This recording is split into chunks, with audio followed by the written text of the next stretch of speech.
Isang karaniwang umaga sa Mother and Child Wellness Center.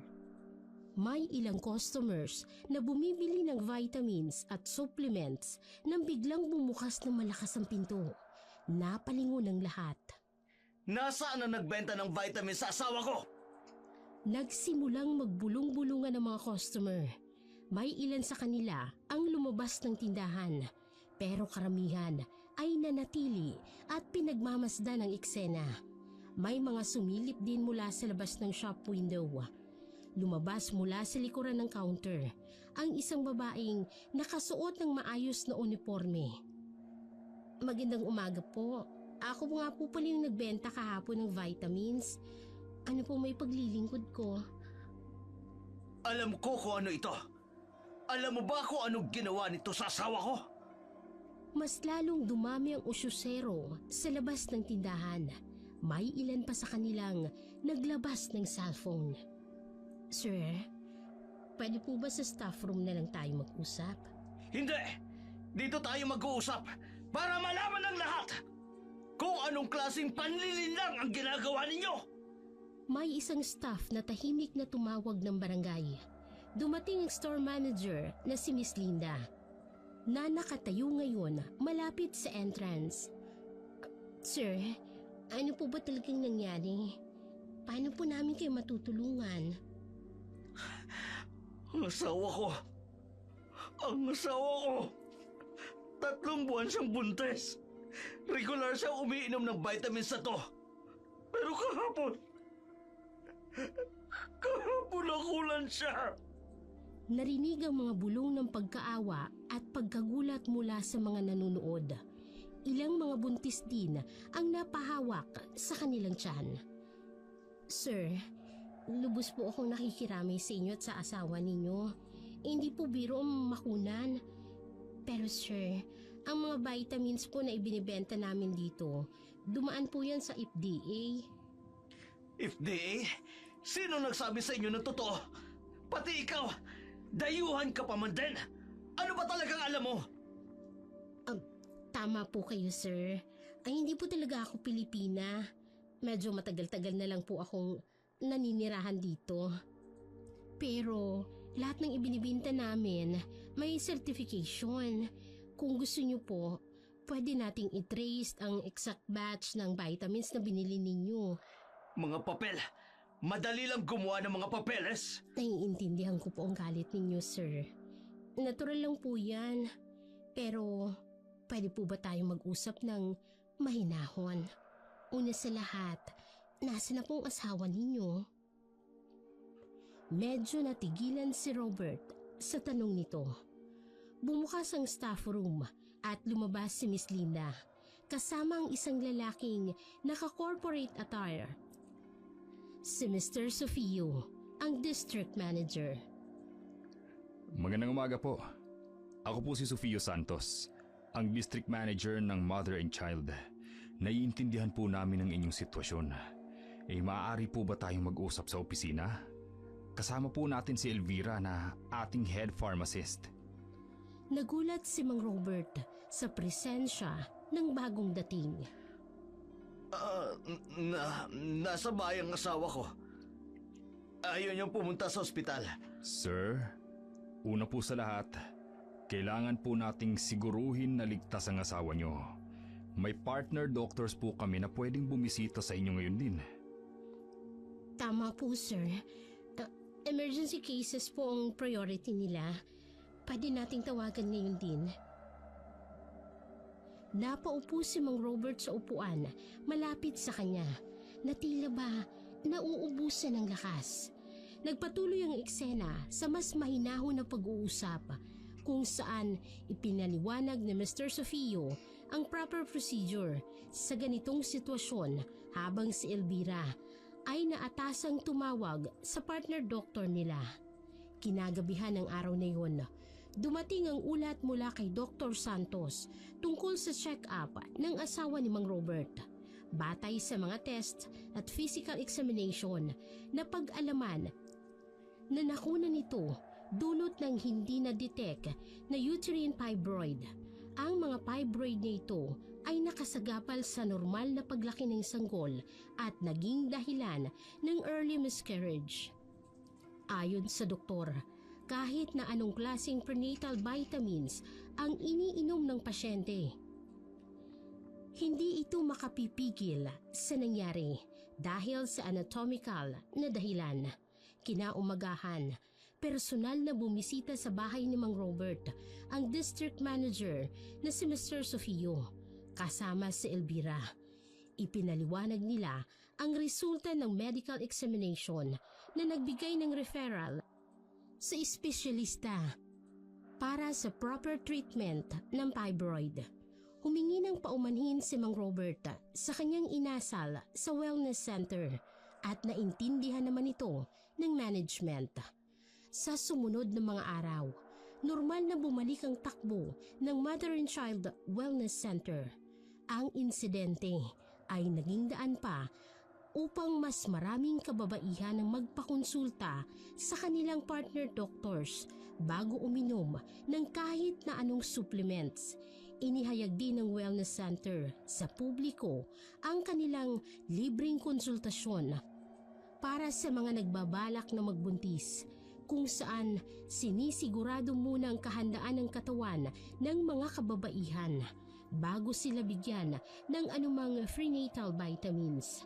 Sa huli, ang dating kapwa mahirap na sitwasyon ay naging daan upang mas mapalakas pa ang tiwala ng komunidad sa serbisyo ng wellness center at mas mapabuti ang kanilang paraan ng pag-aalaga sa mga customer. Hanggang isang gabi, matapos magsara ng wellness center, nag-iisa si Elvira sa kanyang private office, hawak ang kanyang lumang journal. Ang hirap palang magtago ng sikreto, pero kailangan talaga. Pasensya na po sa lahat. Hindi ko pwedeng sabihin ang tunay na dahilan kung bakit ako nandito. Na ang mga libro at ang mga reseta ay hindi lang simpleng pamana ng pamilya. Pero at least, nakakatulong ako. Ang wellness center, legitimate naman talaga. Ang mga supplements, herbal tea, lahat ito, tunay namang epektibo. Tumayo siya't naglakad papunta sa glass cabinet kung saan nakalagay ang mga tradisyonal na herbs. Perfect cover ng pagiging dayuhang herbalist. Walang magtututa, walang magtatanong kung bakit ako biglang dumating dito. Kung bakit dito pa sa bayan na ito. Tumigil siya sa harap ng Art Deco window. Pinagmasdan ang buwan. Sana maintindihan nila balang araw na ang wellness center na to ang pagtulong sa komunidad. Totoo man ay may mas malalim na dahilan. Hinawakan niya ang isang medalyon. Sa ngayon, sapat na sigurong alam nilang ako si Elvira, ang dayuhang herbalist na nagmamalasakit sa kanilang kalusugan. Ang iba, hindi pa dapat na malaman. Pinatay niya ang ilaw sa kanyang opisina. Iniwan ang mga lihim na nakasabit sa hangin ng gabi. Isang umaga, sa wellness center, pumasok ang isang batang babae, halatang buntis at nag-aalangan. Hi po, may prenatal vitamins po ba kayo? Good morning. Yes, meron. First time mo dito? Umupo ka muna. Magkano po yung pinakamura? Limited lang po kasi yung budget ko. Napansin ni Elvira na namumula ang mga mata ng babae na tila ba katatapos lang nitong umiyak. 5 months ka na ba? Nagpapacheck up ka ba? Regularly? Po? Paano niyo po nalaman? Hindi pa po ako nagpapacheck up. Wala po kasing pera. Sa posture mo, saka sa way ng paghawak mo sa tiyan mo, Importante ang regular check-up sa second trimester. May mga changes kasi sa placenta development at fetal growth na kailangan mo monitor. Akala ko po ba, tindera lang kayo? May background din ako sa prenatal care. Ay, mahirap na nga pala. Halos parang 18 years old ka pa lang. Nasaan ang partner mo? Iniwan na po ako ni Jake. Ayaw niyo daw po ng responsibilidad. Hindi ko na rin po masabi sa parents ko. Kaya pala, hindi bale. May marirecommend akong magandang OB-GYN. Pati supplements, bibigyan kita ng specialized prenatal vitamins with iron and folic acid. Essential yan for neutral tube development ng baby. Po, pero wala po talaga akong pambayad. May program tayo para sa young mothers. Pre-check-ups, vitamins, counseling. Kailangan mo ng proper nutrition. Lalo na't nasa crucial stage ng pregnancy. Alam mo ba sa ngayon, nagde-develop na ng auditory system ang baby mo. Talaga po? Nakakarinig na po siya? Yes, kaya importante ang calm environment. Bibigyan kitang special herbal tea. Caffeine-free. Safe ito para sa mga buntis. Nakakatulong sa anxiety and morning sickness. Pero, bakit po ang bait ninyo? Hindi niyo naman po ako kilala. Part yun ng trabaho ko, ang mag-alaga ng mga mama, lalo na yung mga nangangailangan ng extra support. Alam mo, may complete prenatal development guide ako dito. Maya-maya pa ay nakaupo na sila sa consultation area. Si Sofia ay uminom ng herbal tea habang nakikinig kay Elvira na nagpapaliwanag tungkol sa pregnancy stage, proper nutrition at emotional wellness. Sa isang liblib na bahagi ng baryo kung saan tanawang madilim na bundok at nakakalat na ilaw ng mga bahay. Sofia, bakit napaka-late? 7:00 na. Pasensya na po, Itay. Inilibre po kasi ako ng tindera sa wellness center ng dinner. Anong tindera? Sa malaking building na yon? Opo, si Miss Elvira po. Ang bait niya, Itay. Binigyan niyo po ako ng mga libreng vitamins. Tapos habang kumakain kami, kinikwento niya na nawalan daw siya ng anak dati.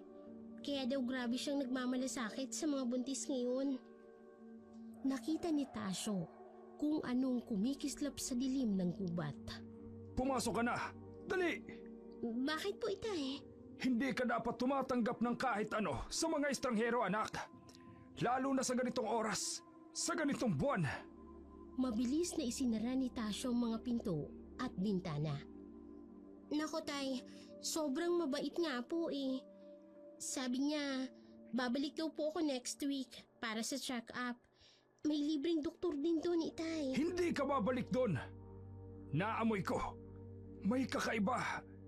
May hindi tama. Ang OA naman eh. Wala naman pong tao sa daan. Hindi mo ba nararamdaman? May sumusunod sa'yo. Mula pa dun sa kurbada. Ay, nako, Tay. Mga pamahiin niyo na naman. Matulog na nga po kayo. Hindi ako matutulog. Hindi ngayong gabi. May nagbabantay. Habang sa labas, ang hangin ay patuloy na humihipang may ibinubulong. Hindi ka pa rin nakikinig sa mga babala ko. May dahilan kung bakit walang pumupunta sa malaking building na yan pagkalubog ng araw. Tay naman, wellness center lang po yun. Maraming ang bumibisita doon araw-araw. Araw? Pero gabi? May nakita ka bang ibang tao kanina? Wala nga po. Kaming dalawa lang po ni Miss Elvira. Pero kasi naman, Itay. Sinabi mo, nawalan siya ng anak. Kailan daw? Saan? Hindi ba't kakarating lang niya dito? Hindi niya po nasabi. Basta ang sabi niya, kaya daw po siya nagsastay dito ng ilang oras para sa akin.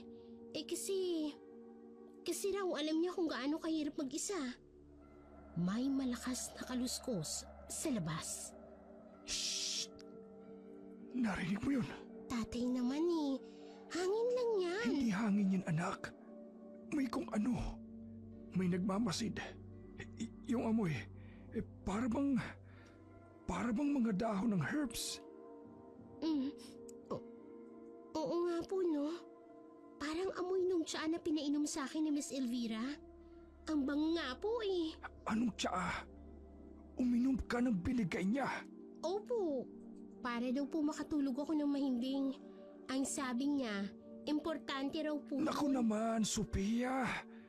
Ilang beses ko bang sasabihin sa'yo, hindi lahat ng mukhang mabait ay tunay na mabait. Biglang may kumatok sa bintana. Tay, parang inaantok mga po ako Sophia, huwag kang matulog, Sophia. Matapos ang mahaba at nakakakabang usapan, unti-unting bumigat ang mga mata ni Sofia sa kabila ng mga babala ng kanyang ama. Hindi niya napaglabanan ng antok. Si Tasyo naman ay nananatiling gising, hawak ang rosaryo, nakaupo malapit sa bintana. Mag-aalas 12 na ng gabi nang marinig ni Tasyo ang unang kaluskos sa bubong. Hindi ito tunog ng pusa o ng hangin. May bigat, may layunin, may nag-aabang. Isang mabilis na anino ang nakita niyang tumalon mula sa kalapit na puno patungo sa kanilang bubungan. Kahit madilim, kitang-kita ni Tasyo ang mahabang buhok na kumikislap sa liwanag ng buwan. Isang babae, pero hindi pangkaraniwang babae. Narinig niya ang mga yabag sa kawayan ng bubong. Dahan-dahan, na tila ba may hinahanap. May mga butas ba, may siwang at may pagkakataon bang makapasok. Lumayas ka! Alam kong ikaw yan! Hindi mo makukuha ang akin! Tumigil ang mga yabag, pero ramdam pa rin ni Tasyo na nandoon pa rin ito. May basbas ang bahay na ito! Hindi ka makapapasok dito! Iwan mo ang anak ko! Sa kabilang sulok naman ng kwarto, mahimbing pa rin na natutulog si Sofia. Walang kamalay-malay sa panganib na nasa kanilang bubungan.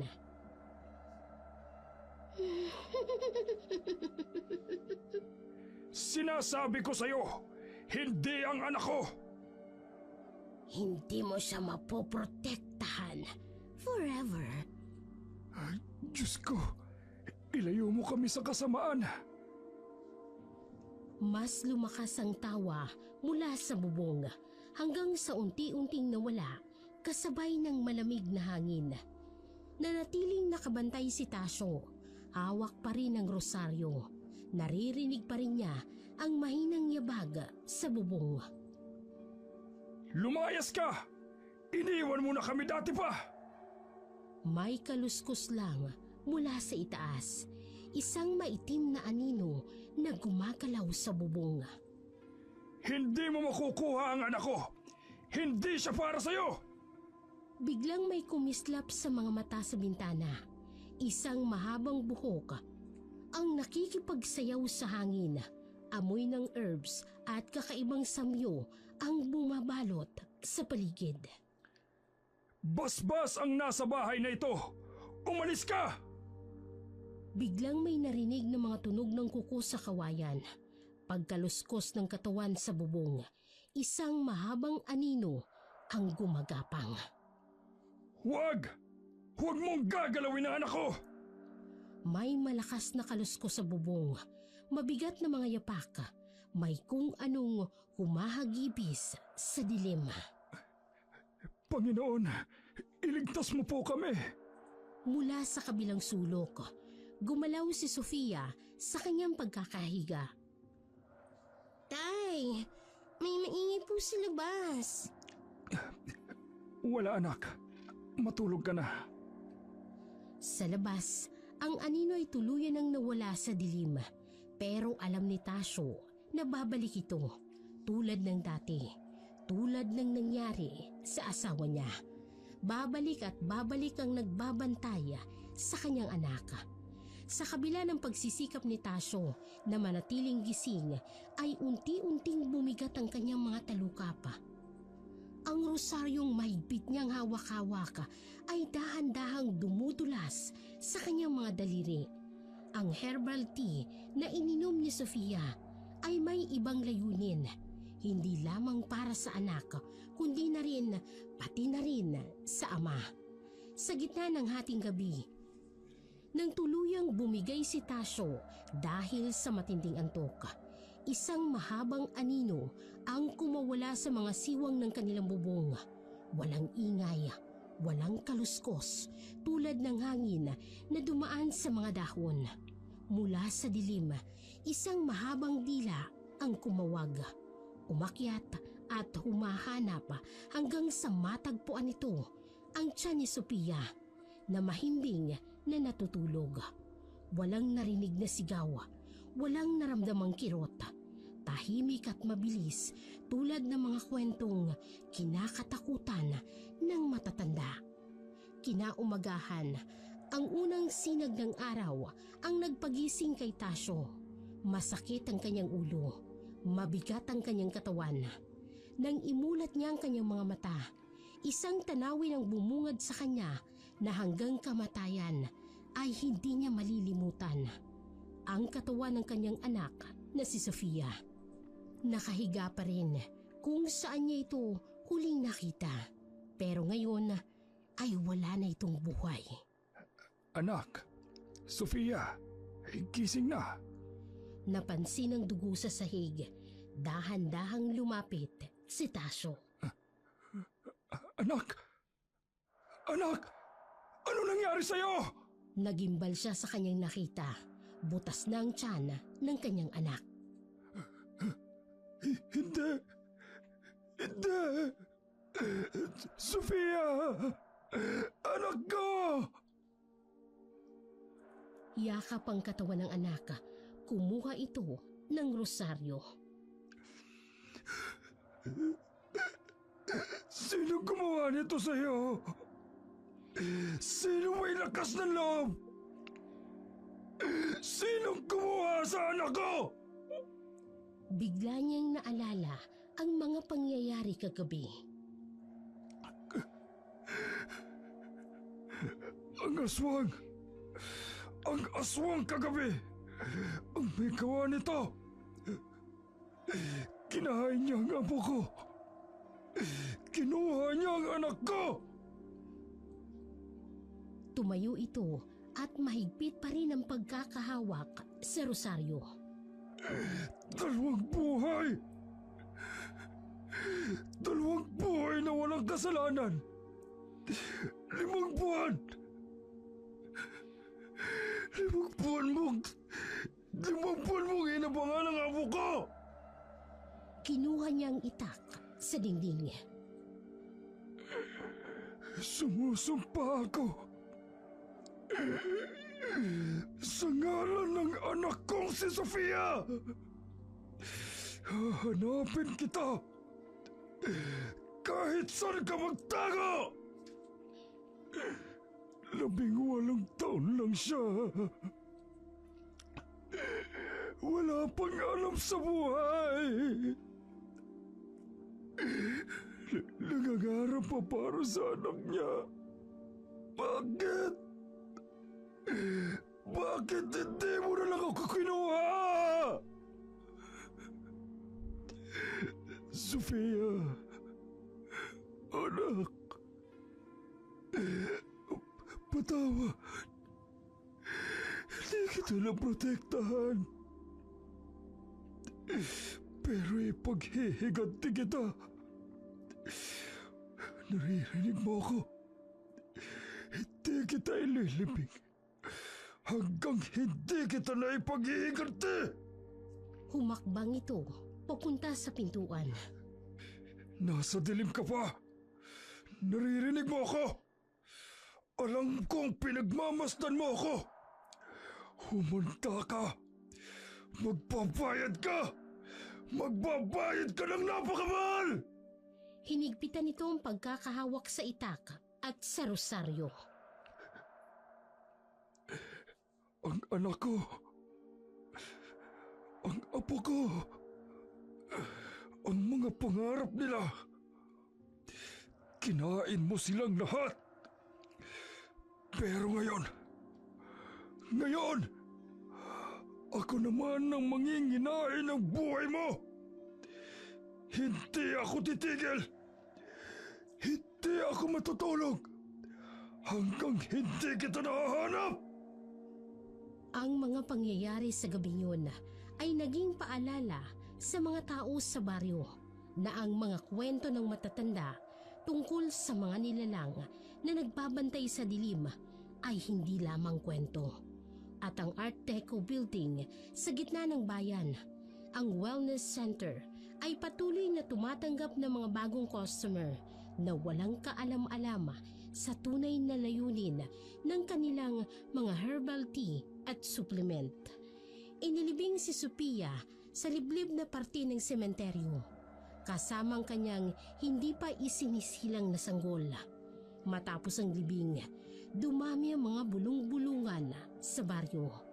May mga nagsasabing simula nang dumating ang Art Deco building na Wellness Center, dumami ng kakaibang pangyayari. Sa tabi ng tindahan ni Aling Berta, may mga matatanda na nagkwekwentuhan. Ay, naalala niyo ba si Linda? Yung buntis na nawala. Pati na rin yung anak ni Marta, yung grade 6. At saka yung buntis na nakunan. Abay, lahat sila customer doon.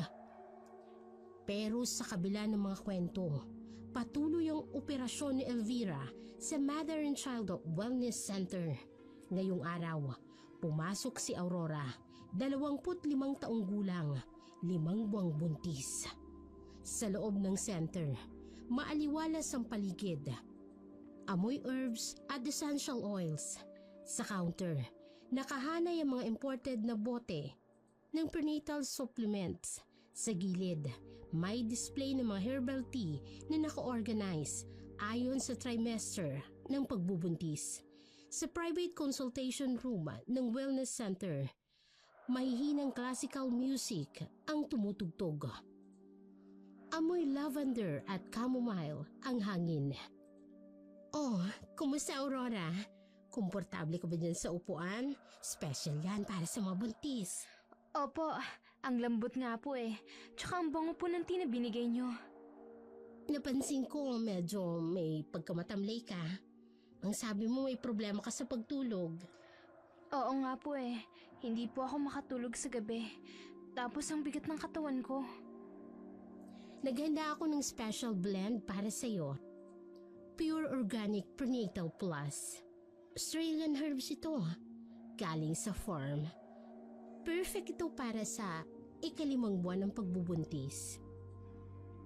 At ito naman, Night Bloom Tea. Unique blend ito ng chamomile, lavender, at sikretong herbs ng aming pamilya.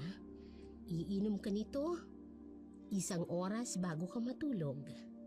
Safe po ba yan lahat? Of course! Lahat ito certified. At personal kong ina-assist ang bawat kliyente para matyak na tama ang blend para sa kanila. At paano naman sa mga stretch marks mo? Etong golden oil na special warming epekto. Mas epektibo kapag gabi mo ito ginamit bago mo inumin ang Night Bloom Tea. Medyo mahal po ba yung mga yan? May package ako para sa'yo. Kasama na ang weekly consultation, prenatal classes tuwing Sabado, at libreng assessment para sa'yo, para sa baby mo.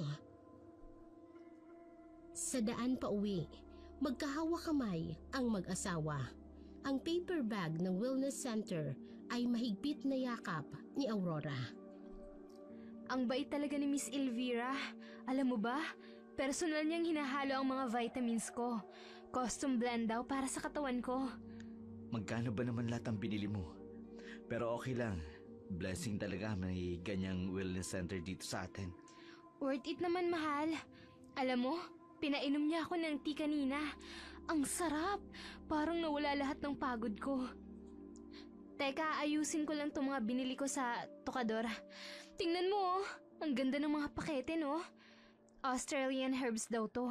May instructions pa kada isa. Basta happy ka, mahal. Mukha namang effective sa'yo, di ba? Mas masigla ka ngayon. Dapat daw inumin ko itong night bloom tea bago ako matulog. Tapos may oil pa para sa tiyan ko. Para raw hindi ako magka-stretch marks. Sige, matulog ka na. May pasok pa ako bukas na maaga. Oo nga pala. Ang swerte ko talaga at nakilala ko si Miss Elvira. Parang guardian angel ko siya. Sa labas ng kanilang bintana, ang dilim ay unti-unting lumalapit at sa malayo, isang anino ang nagmamasid. Mula sa labas ng bahay ni na Aurora at Raul, may isang maitim na anino ang nagmamasid. May kakaibang amoy sa hangin, parang pinaghalo ang herbs at malamig na hating gabi. Teka lang, mahal, may ingay sa labas eh. Pagbukas ng pinto, nakita niya si Mang Tasyo na nakatayo sa dilim, hawak ang rosaryo. Mang Tasyo? Bakit ho kayo nandito? 12:00 na ng hating gabi. Raul, nakita kong galing kayo sa wellness center. Huwag na huwag ninyong gagamitin ang mga binili nyo ron. Ha? Ano pong problema sa wellness center? Ang anak kong si Sofia, 5 buwan ring buntis, katulad ng asawa mo. Oo, nabalitaan ko. Nakakalungkot ho ang nangyari sa kanya pero... Hindi mo naiintindihan. Bago siya mamatay, customer din siya ron. Ininom niya ang mga tsaa. Ginamit ang mga herbs. Mantasyo, wala pong kinalaman ang wellness center sa nangyari sa anak ninyo. Makinig ka sa akin, Raul. May kakaiba sa gabi na yon. May sumunod sa kanya pa uwi. May umaligid. At pagkatapos niyang uminom ng tea, Tumigil na ho kayo. Siguro nababaliw na kayo dahil sa hinagpis ninyo. hindi ako baliw. Naroon ako. Nakita kong ginawa sa tiyan ng anak ko. At ngayon, nakita kong parehong anino. Umaali-aligid sa inyo. Umalis na po kayo. Kung wala kayong magawa sa buhay ninyo kundi manira ng tao, huwag niyong idadamay ang ibang tao sa hinagpis ninyo. Raul, pakinggan mo ako. Kapag narinig mong may kumakatok sa bubong, kapag naamoy mo ang herbs sa hangin, huwag mong iiwan ang asawa mo. Isasara na sana ni Raul ang pinto. Bantayan mo siya! Lalo na kapag umiinom siya ng tea. Kapag hinayaan mo siyang uminom, katulad ng ginawa ko kay Sofia, mawawala rin siya! Malakas na isinara ni Raul ang pinto. Baliw na matanda! Pero sa labas, kasabay ng pag-alis ni Mang Tasyo, isang mahabang anino ang gumagapang sa dilim. At sa loob ng bahay ni Aurora, tahimik na naghahanda ng kanyang night bloom tea. 11:00 na ng gabi. Ang karamihan sa mga bahay sa kanilang lugar ay madilim na. Pero sa bahay ni na Aurora at Raul ay may ilaw pa. Sa labas, madilim at mapanglaw. Ang hangin ay dumadaan sa mga puno na may kakaibang tunog at hindi ito karaniwang ihip ng hangin. Parang may bumubulong. Sa malayo, mula sa Art Deco building ng Wellness Center, may isang ilaw na kumikislap sa itaas. Hindi ito ilaw ng bumbilya. Parang matang nakamasid sa dilim.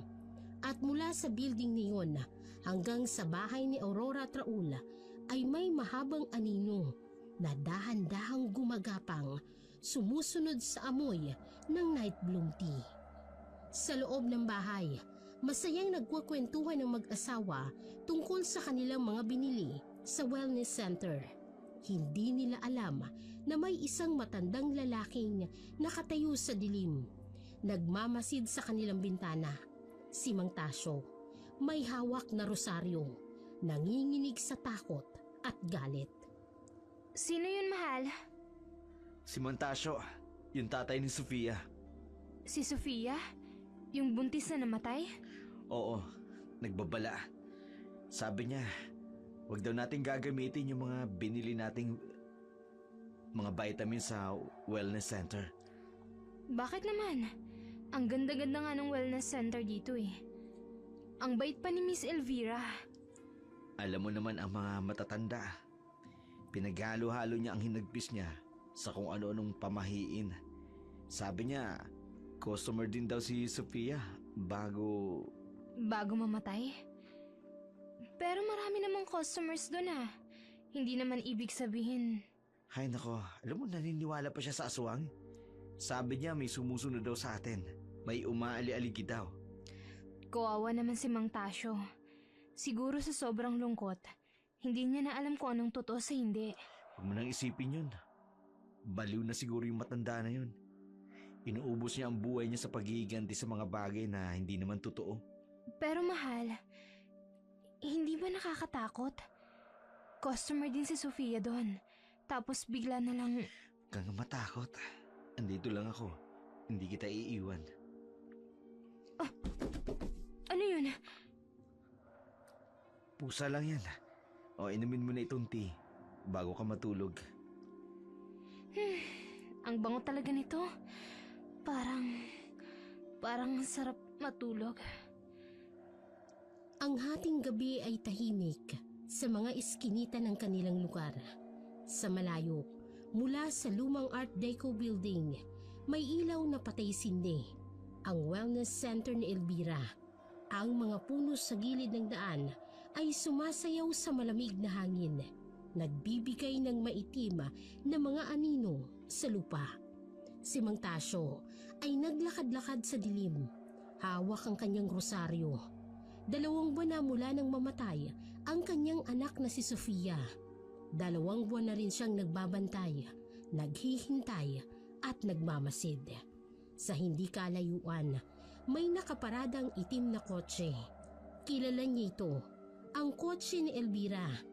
Dahan-dahan siyang lumapit, hawak ang itak sa kabila niyang kamay. Ngayon, malalaman natin kung gaano ka kalakas kapag hindi ka makalakad.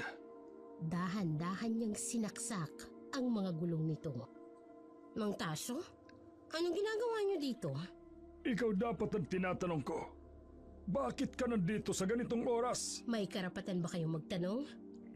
Nag-dinner lang ako, kasama si Aurora. Si Aurora? Bakit mo ginagawa ito? Hindi ka pa ba nakontento sa anak ko? Nababaliw na kayo.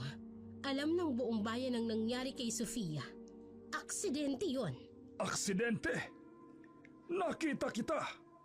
Nakita kitang umaakyat sa bubong namin! Tigilan niyo ako, Mang Tasyo. Kawawa naman kayo. Hindi niyo na alam ang totoong nangyayari sa paligid ninyo. Ako? Kawawa? Sa tingin niyo matatakot niyo ako sa pagwagayway ng itak ninyo? Hindi mo alam kung gaano karaming mata ang nagbabantay sa'yo! Mga mata. Kayo lang ang nakakakita ng mga kahibangan na yan. Umalis kayo't dadaan ako. Hindi ka aalis dito! Hindi kita hahayaang manakit ng iba pang inosente! Umalis ka sa dadaanan ko, sabi! Kung ayaw mong masagasaan, lumayas ka! Takot ka ba? Takot ka bang malaman ng iba ang tunay mong pagkatao? Pumasok si Elvira sa kotse at sinubukang yung paandarin. Anong ginawa mo? Tingnan natin kung paano ka lilipad ngayong gabi! Ikaw, babayaran mo to. Hindi mo alam kung sino kinakalaban mo. Hindi! Ikaw ang hindi nakakaalam kung sino kinakalaban mo! May hangganan ng lahat, Elvira! O kung sino ka man talaga! Umalis si Tasyo at iniwan si Elvira na nanggagalaiti sa galit. Matanda ka. Hindi mo alam ang ginawa mo. Hindi ka dapat mangialam! Sa dilim, ang mga mata ni Elvira ay kumikislap ng mapula. Sa kalangitan, ang mga ulap ay tumatakip sa buwan at ang hangin ay bumibilis na may kasamang amoy ng herbs at kakaibang samyo. Makalipas ang 1 linggo, matapos ang gabi ng paghaharap, sa bahay ni na Aurora at Raul, nagsimulang magbago ang mga bagay. Si Aurora ay dating masigla at malusog na buntis, ay naging maputla at matamlay. Ang dating maaliwalas niyang kutis ay naging maputla at ang kanyang mga mata ay may maitim na bilog sa ilalim. Tuwing iinom siya ng night bloom tea, ramdam niya ang kakaibang init sa kanyang katawan. Hindi ito ang normal na init ng tsaa. Parang may kung anong gumagapang sa kanyang mga ugat. Ang kanyang blood pressure na dating normal ay biglang tumaas nang hindi maipaliwanag. Isang gabi, sa bahay ni na Aurora at Raul, naghahanda ng night bloom tea si Aurora. Mahal, parang hindi ako makahinga.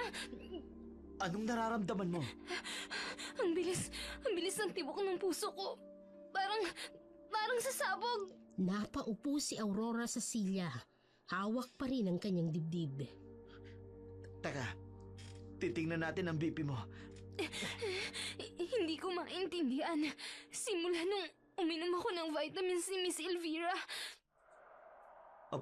165/110. Aurora, sobrang taas nito. Ang init ng katawan ko. Pero bakit nanginginig ako? Teka, itigil mo muna ang pag-inom ng supplements.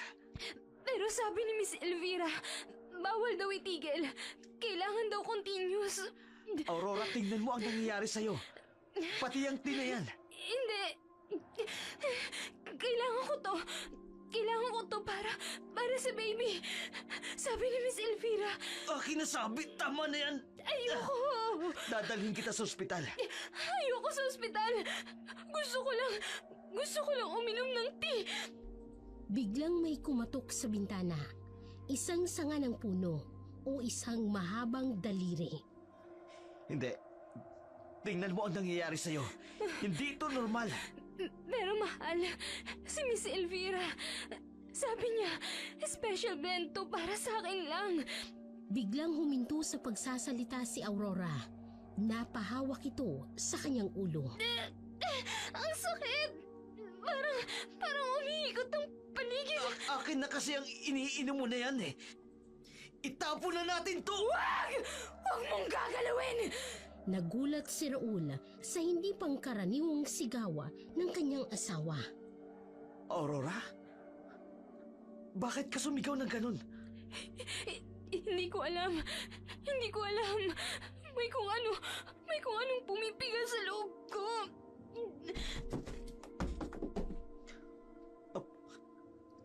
Sandali lang. Tatawag lang ako ng ambulansya. Hindi. Ayoko. Kailangan ko lang uminom. Huwag mo nang subukin abutin ang nahulog na tasa. Miss Elvira! Sabi ni Miss Elvira, kapag hindi ako uminom, mawawala ang baby ko. Ano? Kailan niya sinabi yan? Sa panaginip ko, kinausap niya ako sa gabi. Biglang nawala ng malay si Aurora. Aurora! Aurora! Sa labas, may mahihinang tawa sa hangin. At sa loob ng bahay, ang mga bote ng supplements ay parang kumikislap sa dilim. Kinabukasan, pagkatapos ng mga pangyayaring yun, naisipan ni Raul na pumunta sa wellness center at kausapin si Elvira. Alam mo ba kung anong oras umuuwi ang asawa mo kapag pumupunta siya dito? Ano? Minsan nananatili siya hanggang hating gabi. Katulad nung nakaraang linggo. Hindi siya nagkukwento sa akin. Tingnan mo. 7 beses siyang pumunta dito sa nakaraang linggo. Pero ilan lang ang alam mo? Nakita ni Raul ang mga entry sa logbook. Alam mo ba kung sinong madalas niyang nakakasalubong? Si Mang Tasyo. Palaging nakaabang. Hindi totoo yan. Raul, bilang kaibigan, concern lang ako. Baka may itinatago sa iyong sekreto ang asawa mo. Bakit kaya sobrang interesado si Mang Tasyo sa kanya? May pumasok na customer at agad na tumigil saglit si Elvira. Ang anak ni Mang Tasyo, bago siya namatay, ganyan din.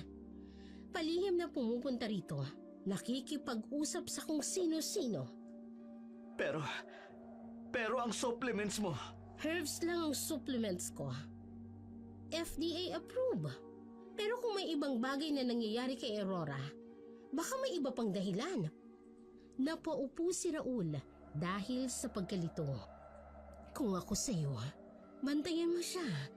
Lalo na sa gabi, may mga bagay na hindi natin alam. Sa daan pa uwi, hindi mapakali ang isip ni Raul. Ang mga salita ni Elvira ay tulad ng karayom na tumatagos sa kanyang isipan.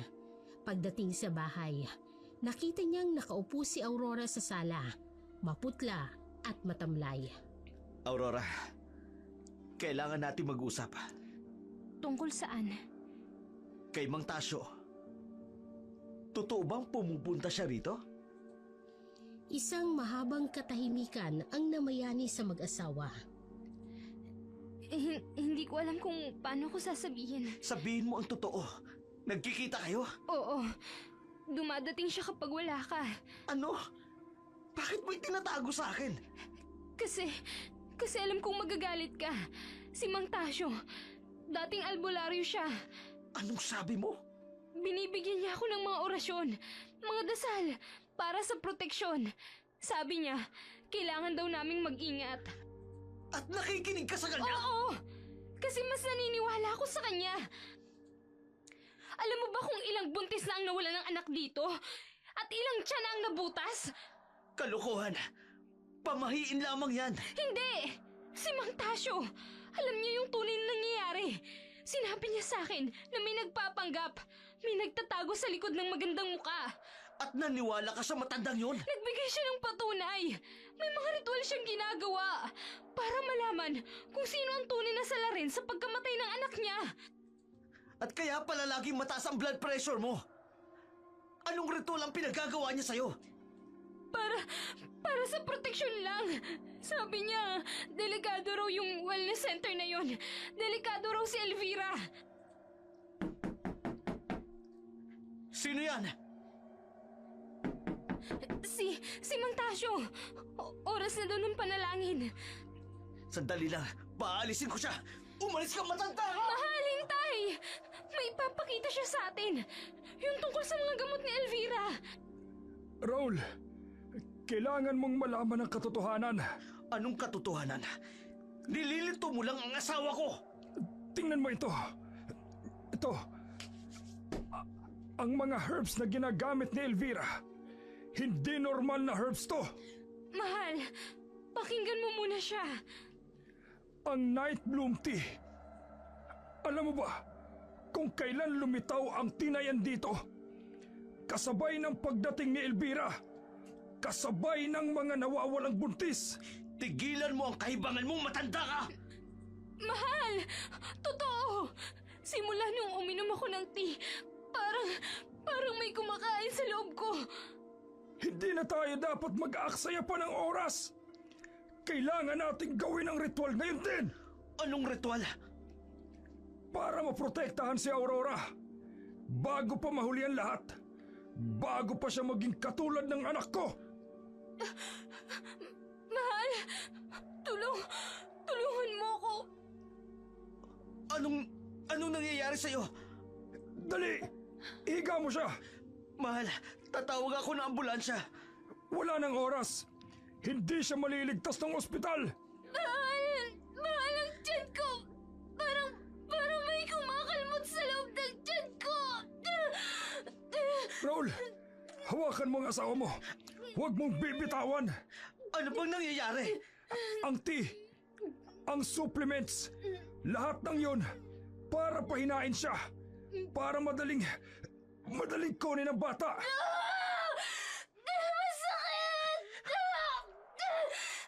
Aurora! Simulan na natin. Aurora, asawa ko! Raul, ulitin mo ang mga sasabihin ko. Napansin ni Raul na may kung ano talagang nangyayari sa paligid nila.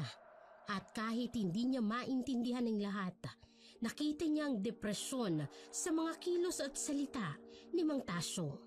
Naramdaman niyang seryosong matandang ito sa pagprotekta sa kanyang asawa.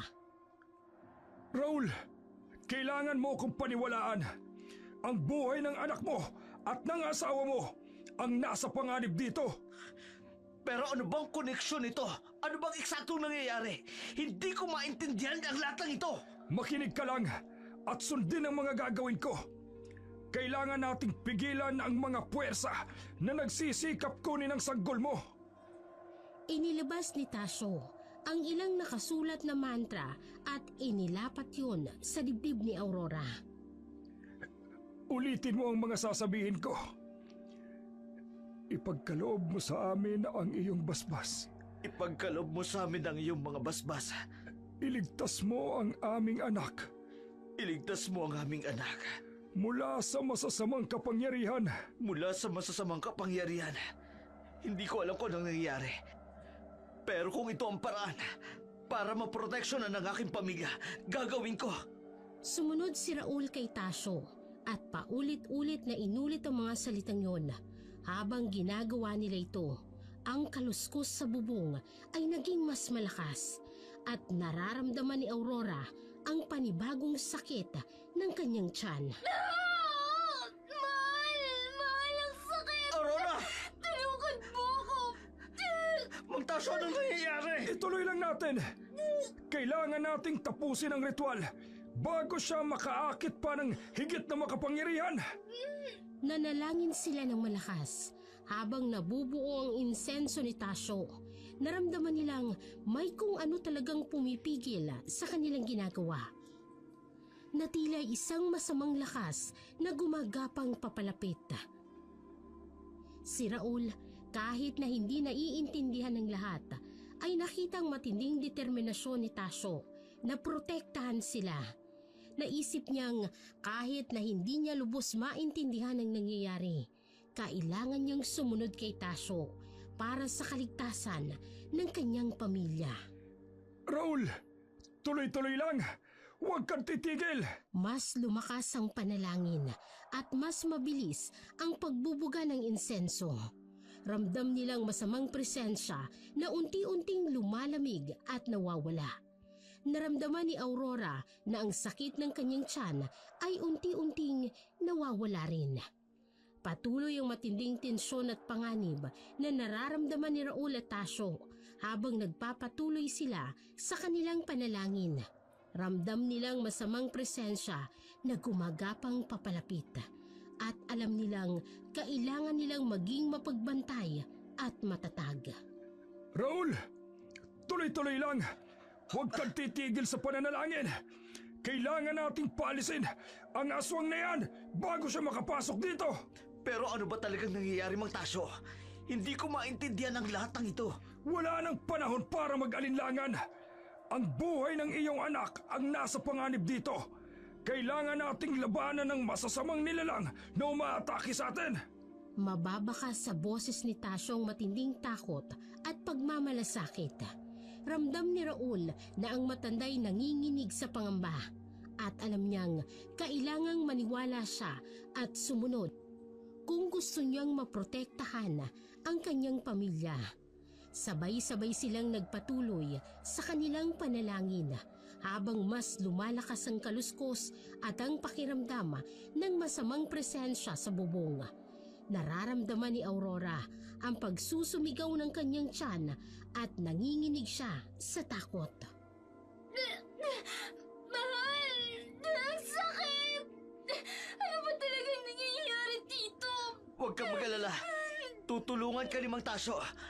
Kailangan na nating ipagpatuloy ang panalangin. Oo, Aurora. Huwag kang susuko. Kailangan nating tapusin ang ritual upang maprotektahan tayo. Mas lumakas ang kaluskos sa bubong na parang may narinig silang mahinang tawa sa hangin. Ang tensyon ay umaalingaw-ngaw sa buong silid at ramdam ni Raul na nanginginig ang kamay ni Aurora habang mahigpit niyang hinahawakan. Raul, ipagpatuloy mo ang pananalangin. Hindi pa tapos ang ritual. Pero Mang Tasyo, ano ba talagang ipinaglalaban natin? Sino ang kalaban natin? Hindi pa natin siya kilala. Pero alam kong nasa paligid lang siya. Makakapasok siya dito. Kapag tumigil tayo sa pananalangin. Aurora, kaya mo yan. Parang may kumakalmot sa loob ng Kaya mo yan. Tuloy lang tayo sa pananalangin. Oo, Aurora. Huwag kang bibitaw. Kailangan nating tapusin ang ritual bago pa siya makaakit ng higit na makapangyarihan. Patuloy silang nanalangin habang ramdam nila ang papalapit na masamang presensya. May kumatok sa bintana at unti-unti nitong binasag ang salamin. Dali, Raul! Sabay tayo sa pananalangin. Kailangan nating pigilan siya bago pa siya makaakit ng higit na lakas. Hanggang ngayon hindi ko pa rin maintindihan ang lahat. Si Elvira, alam kong siya ang aswang na nagnanasa sa inyong anak. Ano? Pero hindi naman mukhang masama si Miss Elvira. Alam mo ba kung bakit siya nagtatago sa wellness center na yon? May lihim siyang ginagawa. Pero paano mo nasabi na siyang aswang? Wala ka namang ebidensya. Nakita ko siya. Nakita ko siya sa bubong ninyo na tila may hinahanap. Alam mo ba kung bakit palaging may mga kababaihang bumibisita sa wellness center na yon? Bigla na lang nawawala. Ang sakit! Mahal! Aurora! Tulungan mo ako! Aurora, kaya mo yan. Malapit na tayo.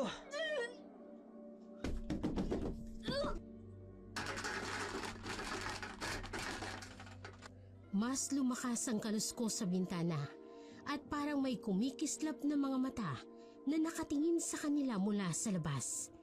Pinagkakakalmot ang aswang ang bintana hanggang sa biglang bumukas ito. Isang mahabang anino ang pumasok sa loob ng bahay at naramdaman nila ang malamig na hangin na sumasalubong sa kanila.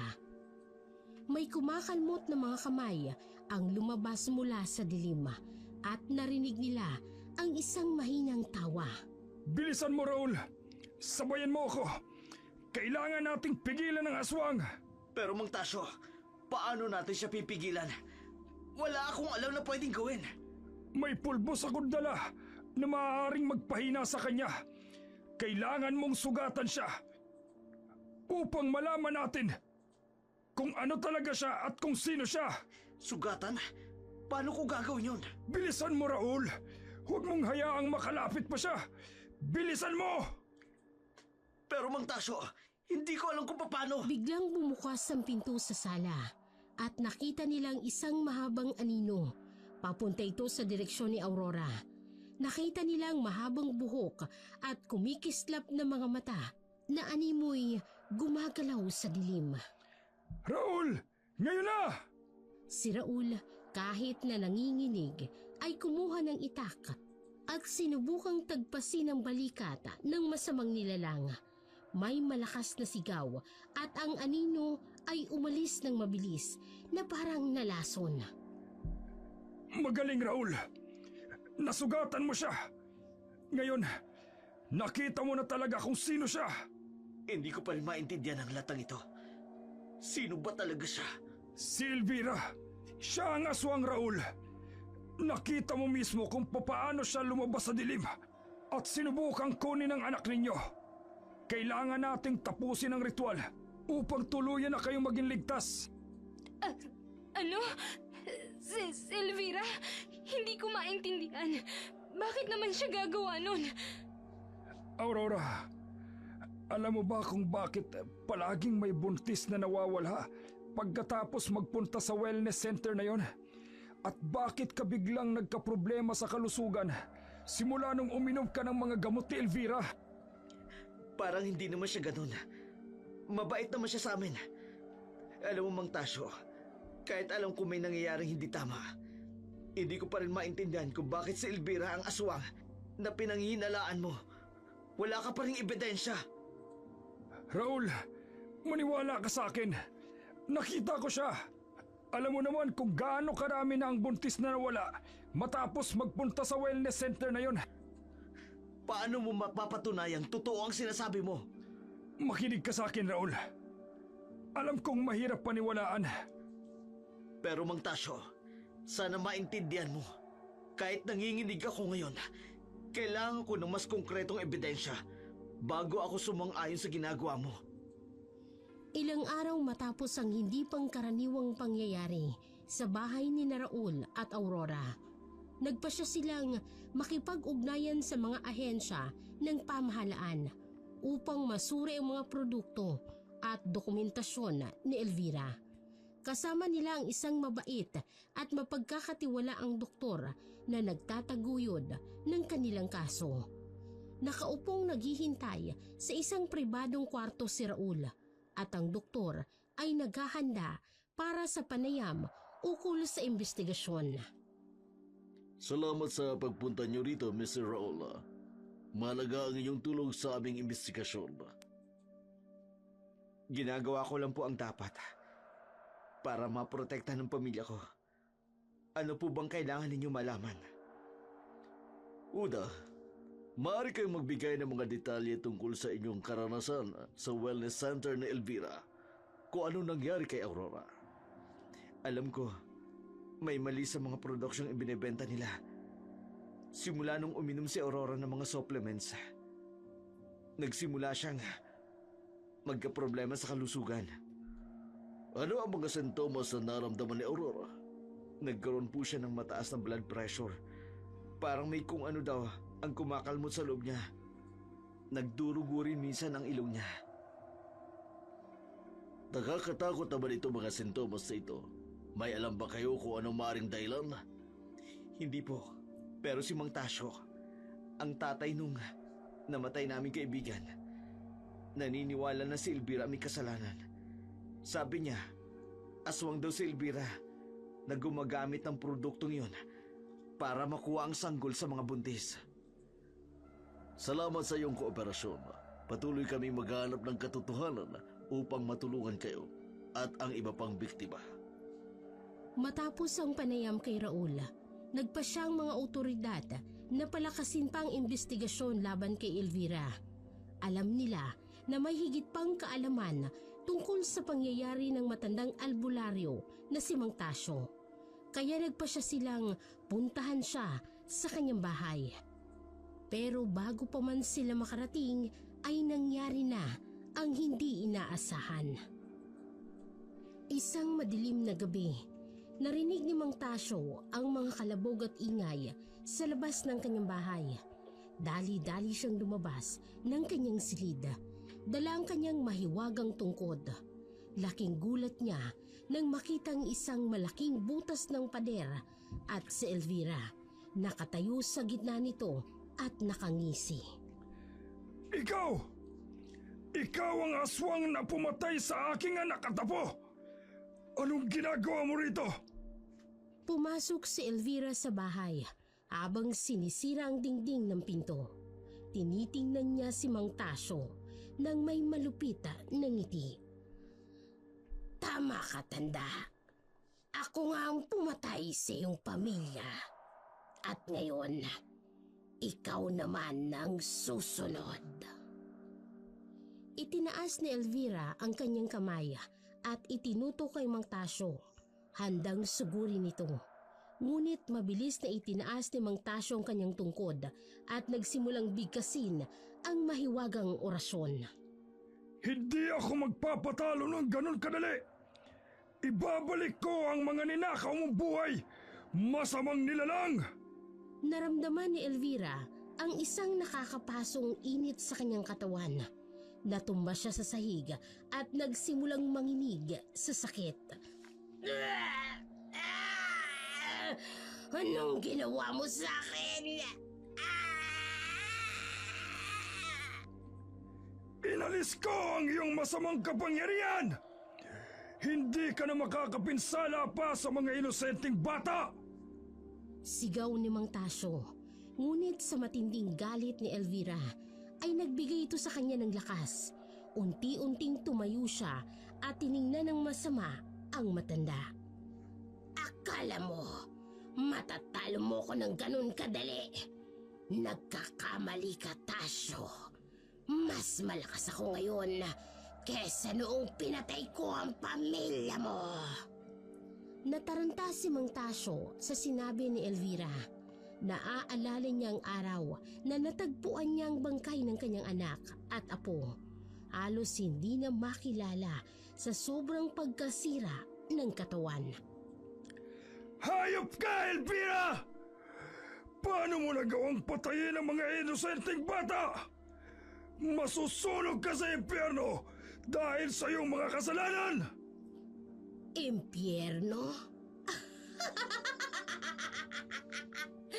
Wala akong pakialam dyan. Ang tanging gusto ko lang ay mabuhay ang aking lahi. At gagawin ko ang lahat para mangyari yun! Muli siyang sumugod kay Mang Tasyo. Inihagi siya gamit ang kanyang malupit na lakas. Bumagsak ang matanda sa pader at nabitawan ng tungkod. Mabilis na pinulot ni Elvira at binali ito sa dalawa. Wala ka nang magagawa ngayon. Nilapitan niya ang matanda at sinakalito. Kung hindi ka lang nangialam, hindi sana kita papatayin. Pero hadlang ka sa aking plano. Kailangan kong kainin ang sanggol sa sinapupunan ni Aurora para mabuhay ang aking lahi.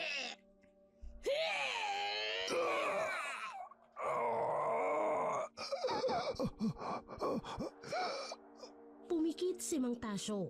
Ramdam ang paghina ng kanyang hininga. Naaalala niyang simula ng trahedyang ito kung kailan nakilala niyang isang buntis na babaeng nanghihingi ng tulong sa kanya.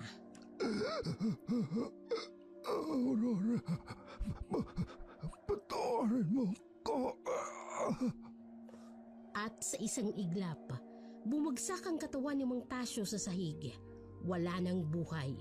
Ngumiti ng malupit si Elvira. Wala nang makakapigil sa kanya ngayon. Malapit niya nang makamit ang kanyang minimiti. Lumabas siya sa bahay at biglang naglaho sa kadiliman ng kakahuyan patungo sa bahay kung nasaan si Aurora at ang sanggol sa kanyang sinapupunan. Ang gabi ay tahimik, ngunit punong-puno ito ng pangamba at takot para sa mga hindi nalalaman ang kapahamakang paparating. Kinabukasan, isang masamang balita ang kumalat sa buong baryo. Patay na si Mang Tasyo. Natagpuan ng kanyang kapitbahay ang walang buhay na katawan ng albularyo sa loob ng kanyang bahay na wasak at magulo. Agad na tinawagan ng kapitbahay ang mga pulis para imbestigahan ang krimen. Dumating ang mga pulis kasama si Aurora na namumutla at nanginginig sa takot nang makita niya ang bangkay ni Mang Tasyo. Hindi niya mapigilan na maiyak. Diyos ko! Sinong gumawa nito kay Mang Tasyo? Wala siyang kaaway rito sa baryo. Iimbestigahan po namin itong mabuti, ma'am. Huwag po kayong mag-alala. Lalabas din po ang katotohanan. Habang sinisiyasat ng mga pulis ang bahay ni Mang Tasyo, may napansin silang kakaiba sa sahig. Mga bakas ng paa na tila kay Elvira. Kinuha nila ang mga litrato at ang ebidensya para ipasuri sa laboratorio. May mga bakas dito ng paa ng isang babae. At may kalat din na mga buhok at kuko na hindi galing kay Mang Tasyo. Mukhang may nakipaglaban sa kanya bago siya napatay. Nagtaka ang mga pulis sa pahayag ni Aurora. Hindi sila naniniwala sa mga aswang. Ngunit nangako silang iimbestigahan ito. Naghanap sila sa paligid ng bahay ni Mang Tasyo para sa iba pang mga ebidensya na maaaring maiugnay kay Elvira. Ilang sandali pa, may natagpuan ng isang pulis na nawawalang peraso ng kwintas ni Elvira malapit sa bakuran. Isinama nila ito sa mga ebidensya at ipinasuri sa laboratorio kasama ang mga bakas ng paa at ng buhok. Mukhang mahaba-haba pang imbestigasyon to. Ngunit huwag mo kayo mag-alala. Gagawin po namin ang lahat upang mahuli po ang salarin at mabigyan ng hustisya si Mang Tasyo. Umalis na ang mga pulis, dala-dala ang mga nakalap na ebidensya. Naiwan si Aurora na lumuluha pa rin at nag-aalala para sa kanyang sarili at sa kanyang sanggol. Alam niyang buhay pa si Elvira at siyak na nagbabanta na ito sa kanilang dalawa. Kailangan niyang maging malakas at handa para sa paparating na pakikipaglaban. Makalipas ang ilang araw, dumating na ang mga resulta ng pagsusuri sa mga ebidensyang nakalap sa bahay ni Mang Tasyo. Napatunayan ng mga eksperto na ang mga bakas ng paa, ang buhok at ang kuko ay nagmula kay Elvira. Dagdag pa rito, natuklasan din nila ang nawawalang peraso ng kwintas na natagpuan sa bakuran ay kapareho ng disenyo ng kwintas na laging suot-suot ni Elvira. Dahil sa matibay na ebidensya, nagsampa ng kaso ang pulis laban kay Elvira. Hindi lamang ito para sa pagpatay kay Mang Tasyo, kung hindi pati na rin sa pagbibenta ng mga peking bitamina at mga halamang gamot na pinangangalandakang nakapagpapagaling sa may sakit. Batay na rin sa mga ipinisintang ebidensya at testimonya, meron ng sapat na batayan para sampahan ng kaso sa Elvira. Inaprubahan na ang pag-aresto sa kanya. Agad na naghanda ang mga pulis para dakpin si Elvira.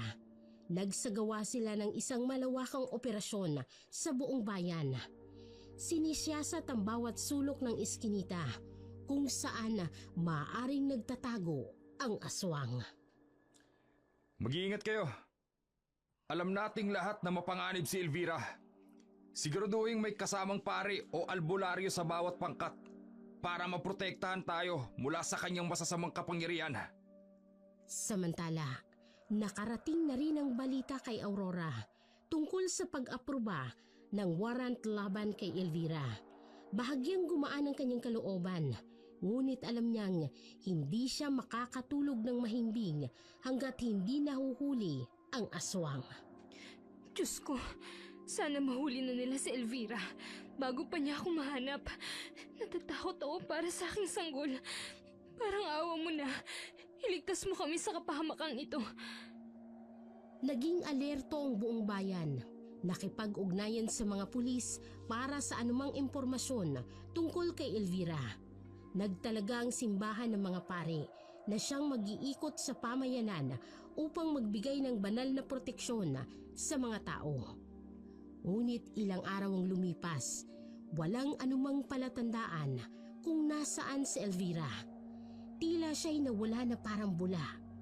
Nagpatuloy ang buhay sa bayan, ngunit may nararamdamang tensyon at pangamba ang bawat isa. Nag-aalala kung kailan at saan muling sasalakay ang aswang. Isang madilim at malamig na gabi, habang tahimik na nakahiga si Aurora sa kanyang silid, biglang pumasok si Elvira sa pamamagitan ng bintana.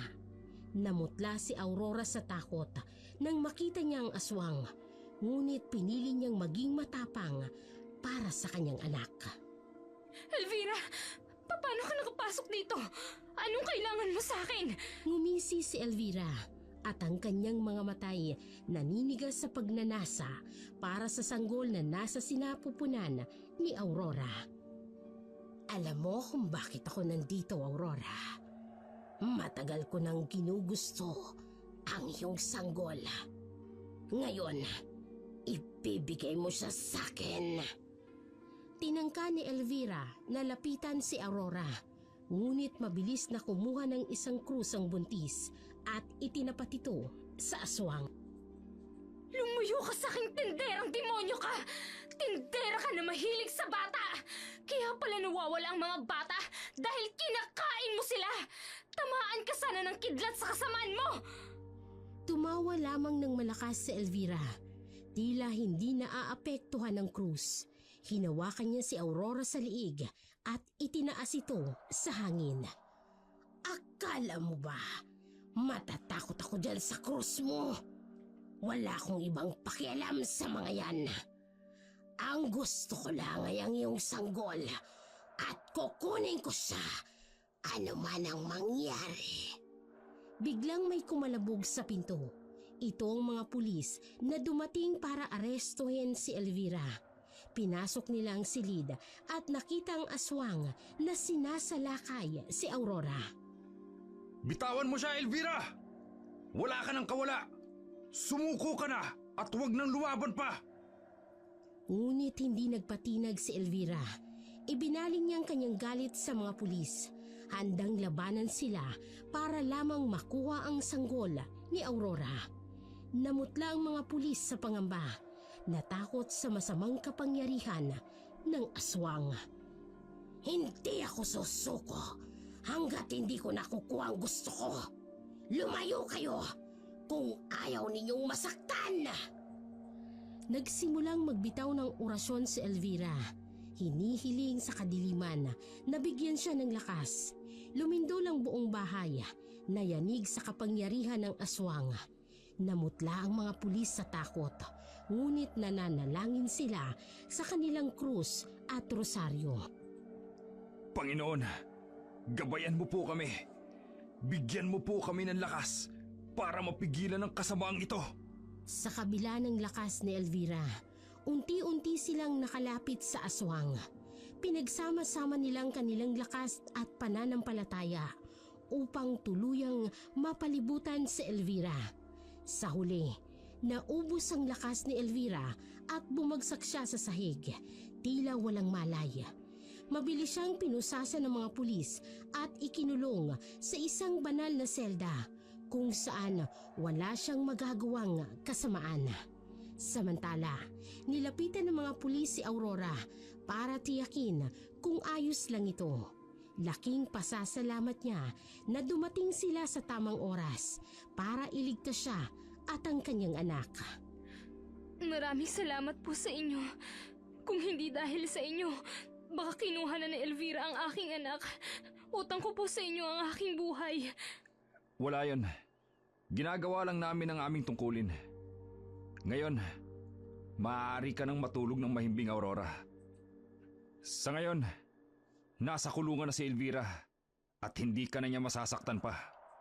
Ngunit kahit na nakakulong si Elvira, alam ni Aurora na hindi pa tapos ang kanyang pangamba. Nag-aalala pa rin siya para sa kanyang sanggol at sa kung anumang kahihinat na nito. Tanging ang oras lamang ang makapagsasabi kung anong mangyayari sa kanilang dalawa. Ang nangyari kay Aurora at Mang Tasyo ay naging daan para mas maghigpit pa sa pagsusubaybay ang FDA sa mga wellness center at tindahan ng suplemento, lalo na ng mga nagtutuon sa kalusugan ng mga buntis.